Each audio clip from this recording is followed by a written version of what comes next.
a gente colocou lá no tema lá, primeiro pessoas, depois processos.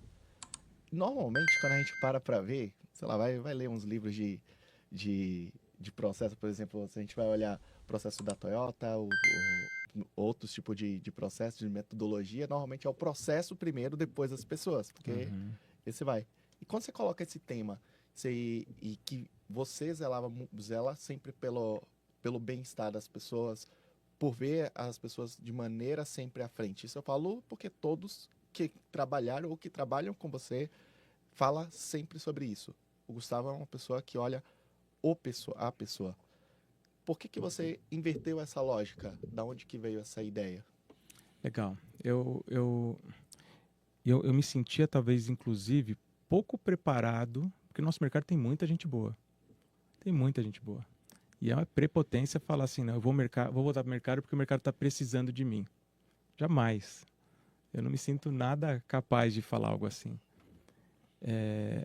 E principalmente com a parte de tecnologia, né? Então, eu comecei a olhar o seguinte: todo mundo fala hoje de IA. A IA, ela é, a meu ver, tá? E como eu falei, tem muito mais gente, talvez nos assistindo aqui, muito mais, talvez, capacitado para falar de tecnologia do que eu. Mas a IA, ela não, a IA ela é um passo para o que todo mundo está esperando que ela já entregue, mas o que todo mundo espera de inteligência, de interação e de excluir as pessoas do processo de cobrança não vai ser entregue com a IA. Vai ser entregue com a IA generativa. A IA generativa, ela sim. Ali ela faz uma pessoa se tornar um semideus. Onipresente, onisciente, capaz de tudo, capaz de argumentar, capaz de fechar um acordo, capaz de sentir como que a outra pessoa está falando por conta do tom de voz dela. Mas isso não é com essa IA que nós temos agora. Isso é IA generativa, que ela está um passo aí para frente. A IA que ela está agora, a IA que existe agora é uma IA que quebrou um processo, quebrou paradigmas, ela veio estabelecer questão de infoprodutos, ela, enfim. Mas essa IA não substitui as pessoas ainda. As pessoas elas continuam sendo essenciais no processo, né?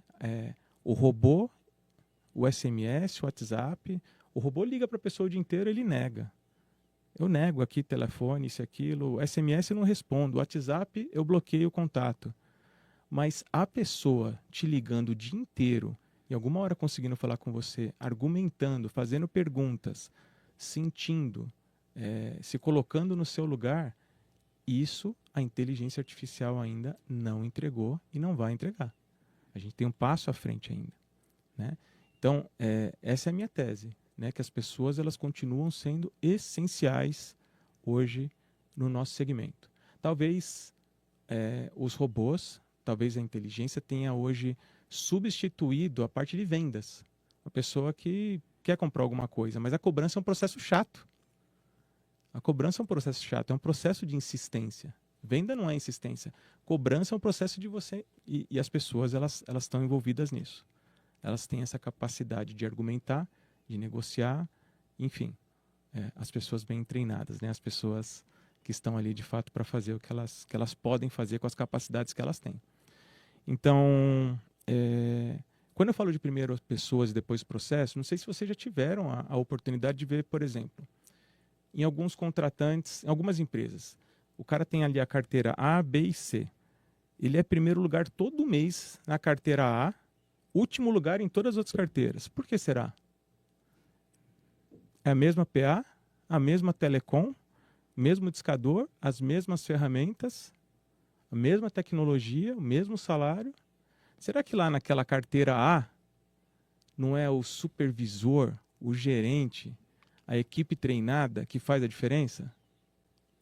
A gente estava falando isso. E aí a gente chega na conclusão de que, ah não, aquela carteira lá é ruim pra caramba.